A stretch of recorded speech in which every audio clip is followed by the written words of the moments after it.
عن شداد بن اوس رضی اللہ تعالی عنہ انه بكى فقيل له ما يبكيك قال شيئا سمعته من رسول الله صلى الله عليه وسلم يقول فذكرته فأبكاني سمعت رسول الله صلى الله عليه وسلم يقول أتخوف على أمتي الشرك والشهوة الخفية قال قلت يا رسول الله أتشرك أمتك من بعدك قال نعم أما إنهم لا يعبدون شمسا ولا قمرا ولا حجرا ولا وثنا ولكن يراؤون بأعمالهم والشهوة الخفية أن يصبح أحدهم صائما فتعرض له شهوة من شهواته فيترك صومه۔ حضرت شداد بن اوس رضی اللہ عنہ کے بارے میں بیان کیا گیا ہے۔ شداد بن اوس یہ صحابی رسول ہے، ان کے بارے میں بیان کیا گیا ایک مرتبہ وہ رونے لگے۔ لوگوں نے ان سے رونے کی وجہ پوچھی کہ کئی کو رو رہے آپ، کیا ماجرا ہے؟ تو انہوں نے جواب دیا کہ مجھے ایک بات یاد آ گئی جو میں نے رسول اللہ صلی اللہ علیہ وسلم کو ارشاد فرماتے ہوئے سنی تھی، اس بات نے مجھے رلا دیا۔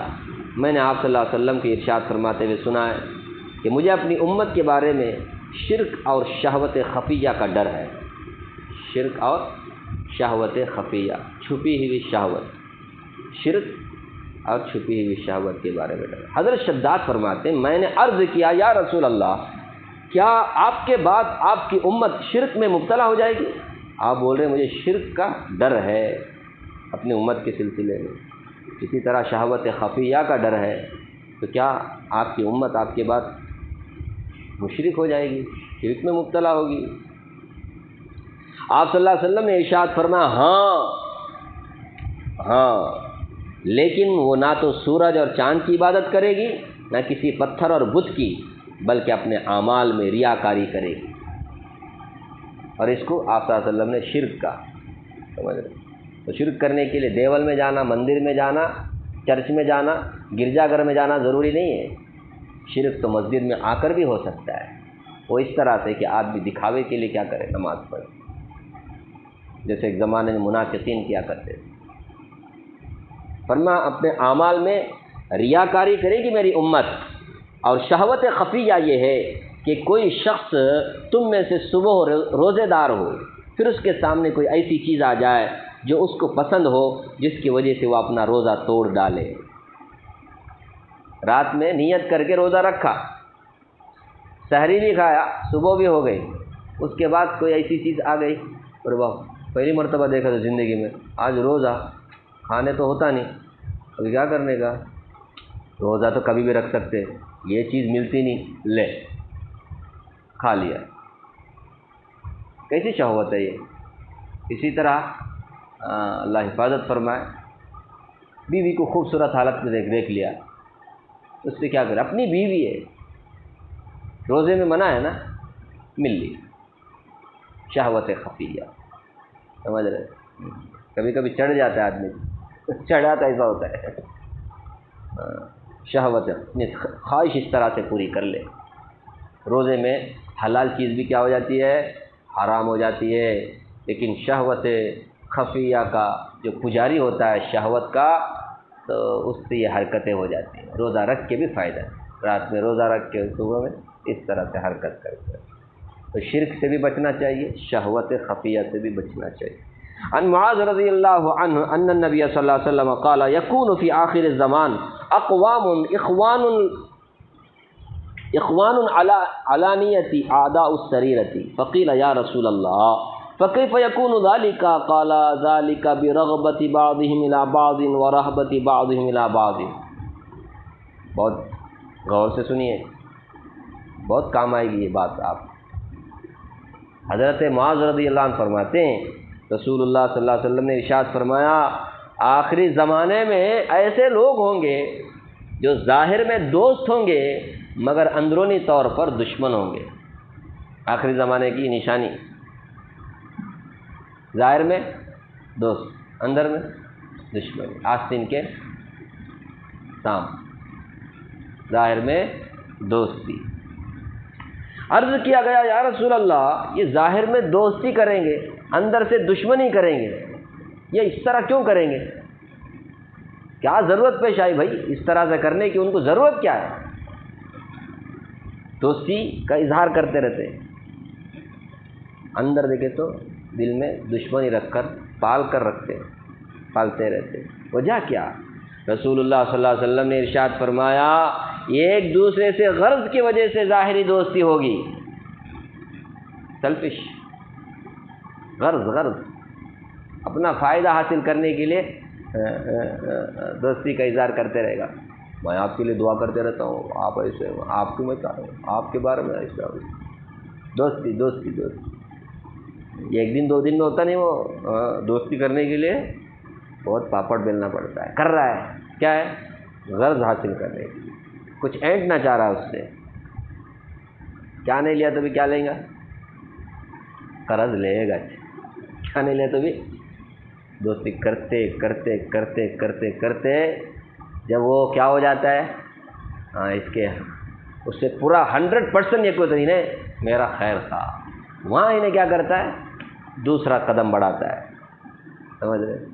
پہلے اعتماد میں لینے کی کوشش کرتا ہے آدمی کہ کسی طرح سے وہ میرے اوپر کیا کرے؟ بھروسہ کرے، اس کے لیے کیا کرنا پڑتا ہے آدمی کو؟ اور دوستی کرنا، صرف اپنی غرض پوری کرنے کی۔ اور اندرونی دشمنی کی وجہ سے وہی ایک دوسرے سے خوف زدہ بھی رہیں گے، تو غرض کی وجہ سے کیا کریں گے؟ ایک دوسرے سے دوستی بھی کا اظہار کرتے رہیں گے، کہ اندر دشمنی بھی ہے نا، ڈرتے بھی رہیں گے، بولے بعد میں کیا بھی رہیں گے؟ کس سے معلوم، میرے دوستی کے چکر میں میرے ساتھ کہیں ڈرتے بھی رہیں گے۔ اب یہ دونوں بھی ہو سکتا ہے، اس میں سے ایک بھی ہو سکتا ہے، سمجھ رہے؟ تو اس طرح آخری زمانے میں ایسے لوگ آئیں گے، اس لیے ذرا چوکن نہ رہے، بعد میں بولنے کا نہیں، ہم کو خبر نہیں ہوئی، اچھا بولنے کے بیٹھنے کا نہیں، پہلے کیا ہو جاؤ، خبردار ہو جاؤ، آخری زمانے میں 100 میں 90% ایسے ہی لوگ ہوں گے جو ظاہر میں دوستی، اندر میں دشمنی رکھے۔ 10% زیادہ بول رہا ہوں میں، پورا 100% نہیں بولتا میں، 10% اچھے بھی ہوں گے، ورنہ آپ اچھے لوگوں کے ساتھ بدسلوکی کرو گے تو پھر بعد میرے اوپر آ جائے گا سب کچھ۔ نہیں، آپ میں سے ہر ایک بھی کیا ہے؟ عقل مند ہے، سمجھدار ہے، سمجھے؟ نبی صلی اللہ علیہ وسلم نے فرمایا آخری زمانے میں ایسے لوگ ہوں گے، اور ہم دیکھتے بھی ہیں، تجربہ بھی ہے، ایکسپیرینس بھی ہمارا ہے، سنتے بھی رہتے ہیں ایسے واقعات کو۔ غداری کرتے ہیں، سالوں سال سے رہنے والا ہی کیا کرتا ہے؟ کھائے سو پلیٹ میں کیا کرتا ہے؟ چھید کرتا ہے، ہوتا ہے ایسا، سنتے ہیں ہم لوگ، افسوس ہوتا ہے۔ کس کے اوپر بھروسہ کرنا بول کر کے ایک بات آتی ہے، ظاہر سی بات ہے کس کے اوپر بھی نہیں کرنا۔ معاملات ہوتے ہیں نا، اسے کیا کرو؟ لکھا پٹی کرو، اسی میں کیا ہے؟ عافیت ہے، کتنا بھی بھروسے مند ہو۔ ہمارے نبی نے تو فرمایا اگر تم معاملہ کر رہے ہو تو تم اپنے باپ کے ساتھ بھی کر رہے ہو تب بھی اسے کیا کرو؟ اجنبیوں کے ساتھ کرنے کی طرح کرو۔ معاشرت کر رہے ہو تو پھر اجنبیوں کے ساتھ بھی ایسی معاشرت کرو جیسے تم اپنوں کے ساتھ کر رہے ہو۔ نہیں سمجھے؟ معاشرت بولے تو رہنا سہنا کھلانا پلانا وغیرہ وغیرہ، تو اجنبیوں کے ساتھ بھی اپنے بھائی کے جیسا معاملہ کرو، لیکن اپنے بھائی سے معاملہ کرو، معاملہ کرو تو پھر کویا ایسا آدمی اجنبی کون کی میں پہچانتا نہیں، اس طرح سے کرو، اس میں کیا ہے؟ عافیت۔ نہیں تو بعد میں ہی بھروسے میں کیا بھی بنایا نہیں، کیا بولتے اس کو؟ ایگریمنٹ، افیڈاوٹ، بانڈ پیپر، فلاں بھائی کراش نہیں ڈیاش نہیں، یہ بعد میں بول کے فائدہ، زمانہ بہت خراب۔ قرآن اور حدیث تو ہم سب کے فائدے کے لیے نازل ہوا ہے، اس میں دنیا آخرت دونوں کے فائدے کا ذکر ہے، نہیں اس میں ہماری دنیا کا فائدہ نہیں ہے۔ ایسے لوگ ہوں گے جو ظاہر میں دوستی کریں گے، مطلب یہ ہے کہ لوگوں کی دوستی اور دشمنی کی بنیاد ذاتی غرض پر ہوگی، اللہ کی خوشنودی حاصل کرنے کے لیے دوستی اور دشمنی نہیں ہوگی، اپنا فائدے کے لیے بس۔ اسے کیا بولنے کا ہمارے سیلفش نے، خود غرضی، اچھی بات ہے۔ نبی موسیٰ الاشعری رضی اللہ عنہ قال خطبنا رسول اللہ صلی اللہ علیہ وسلم ذات یوم فقال یا ایھا الناس اتقوا هذا الشرك فانه اخفى من دبيب النمل فقال لهم من شاء الله ان يقولوا وكيف نتقيه وهو اخفى من دبيب النمل يا رسول الله قال قولوا اللهم انا نعوذ بك من ان نشرك شيئا نعلمه ونستغفرک لما لا نعلم. صحابہ کیسے تھے نہیں؟ صحابہ جزائے خیر دے اللہ تعالیٰ نے. اب دیکھو حضرت ابو موسیٰ اشعری رضی اللہ عنہ فرماتے ہیں کہ ایک دن رسول اللہ صلی اللہ علیہ وسلم نے ہم سے بیان کیا جس میں ارشاد فرمایا لوگو اس شرک سے بچتے رہو، اس شرک سے، ریاکاری، اس شرک سے تم بچتے رہو کہ یہ چونٹی کے رینگنے کی آواز سے بھی زیادہ پوشیدہ ہے. چونٹی کے رینگنے سے بھی زیادہ، چونٹی رینگتی ہوئی تو نظر آتا ہے کیا؟ ہاں، رینگنے کی آواز سے بھی زیادہ پوشیدہ ہے. آواز بھی سنائی نہیں دیتی، اس کا رستہ بھی معلوم نہیں ہوتا. تو ایسے ریاکاری والے شرک سے تم کیا کرو؟ بچو. وہ دکھتا نہیں، دکھنے میں نماز پڑھ رہا ہے، دکھنے میں روزہ رکھ رہا ہے، دکھنے میں قرآن پڑھ رہا ہے، دکھنے میں حج کر رہا ہے، دکھنے میں عمرہ کر رہا ہے، طواف کر رہا ہے، دکھتا نہیں ہے کہ انہیں اللہ کے علاوہ کسی اور کے لیے کر رہا ہے بول کر. آپ صلی اللہ علیہ وسلم نے فرمایا چونٹی کے رینگنے کی آواز سے بھی زیادہ پوشیدہ ہوتا ہے. اس شرک سے تم بچتے رہو. ایک شخص کے دل میں سوال پیدا ہوا، اس نے پوچھا یا رسول اللہ صلی اللہ علیہ وسلم ہم اس سے کیسے بچیں؟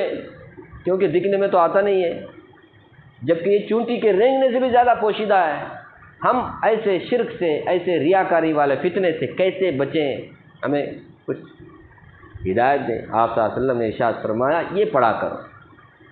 اگر کوئی ریاکاری سے بچنا چاہتا ہے، شرک خفی سے بچنا چاہتا ہے، اس کے لیے دعا ہمارے نبی نے ہدیے کے طور پہ دیا ہے. فرمایا اللہم انا نعوذ بک من ان نشرک شیئا نعلمہ ونستغفرک لما لا نعلمہ. اے اللہ ہم آپ سے پناہ مانگتے ہیں اس شرک سے جس کو ہم جانتے ہیں، اور آپ سے معافی مانگتے ہیں اس شرک سے جس کو ہم نہیں جانتے. نہیں، جو شرک جانتے ہیں وہ دکھنے میں آتا ہے نا، اور فلاں فلاں بت فلاں فلاں تو دکھنے میں آتا ہے، اور یہ تو دکھنے میں سے نہیں آتا ہے. اس لیے جو ہم جانتے ہیں اس سے تو ہم آپ سے توبہ استغفار کرتے ہیں، پناہ مانگتے ہیں. اور جو ہم نہیں جانتے اب اس سے ہمارا بڑا نقصان ہے، ہو سکتا ہے کبھی ہم کیا ہو جائیں، اس میں مبتلا ہو جائیں. تو اللہ ہم آپ سے اس پر استغفار کرتے ہیں، مغفرت طلب کرتے ہیں، ہمیں معاف کر دے اللہ. تو یہ تم پڑھتے رہو تو ایک دن آئے گا تم اس شرک سے کیا ہو جاؤ گے؟ بچ جاؤ گے. یعنی اس ریاکاری سے کہ فتنے سے بچ جاؤ. جس کے اندر ریاکاری میرے اندر سے چلے جانا چاہیے، رہنا نہیں، فکر ہوتی ہے نا جس کے اندر، تو ضرور کیا کرے گا. اب جو پڑھے گا، فکر کرے گا، وہ کبھی ریاکاری کرے گا؟ سوال اس پیدا نہیں ہوتا ہے. نہیں سمجھ. ایک آدمی ایک چیز کے لیے دعا کر رہا ہے، وہ دعا کر رہا ہے تو اس کے لیے کوشش نہیں کرے گا. وہ اے اللہ مجھے گاڑی دے، مجھے گاڑی دے، دعا کر رہا ہے تو گاڑی کے لیے کوشش نہیں کرے گا. اللہ میرے رزق میں برکت دے، برکت دے، دعا کرے تو رزق کے لیے کوشش نہیں کرے گا، ضرور کرے گا. اللہ مجھے ریاکاری سے بچا بول کے دعا کرے گا تو ریاکاری کے سے بچے گا نہیں، ضرور بچے گا. تو پھر جب بچے گا تو پھر ریاکاری میں مبتلا ہونے کا کوئی چانس نہیں. اللہ تعالیٰ مجھے بھی آپ کو بھی رسول اللہ صلی اللہ علیہ وسلم کی بتائے ہوئے تعلیمات پہ سچے دل سے عمل کرنے کی توفیق عطا فرمائے. ہم سب کو اللہ بڑے شرک سے بھی، چھوٹے شرک سے بھی، دکھنے والے شرک سے بھی، اور جو پوشیدہ شرک ہے ہر طرح کے شرک سے، ریاکاری سے، گناہوں سے اللہ ہم سب کی حفاظت فرمائے. آمین یا رب العالمین. سبحان اللہ بحمدہ، سبحانک اللہم وبحمدک، ونشہد ان لا الہ الا انت، نستغفرک ونتوب الیک. سبحان ربک رب العزۃ عما یصفون.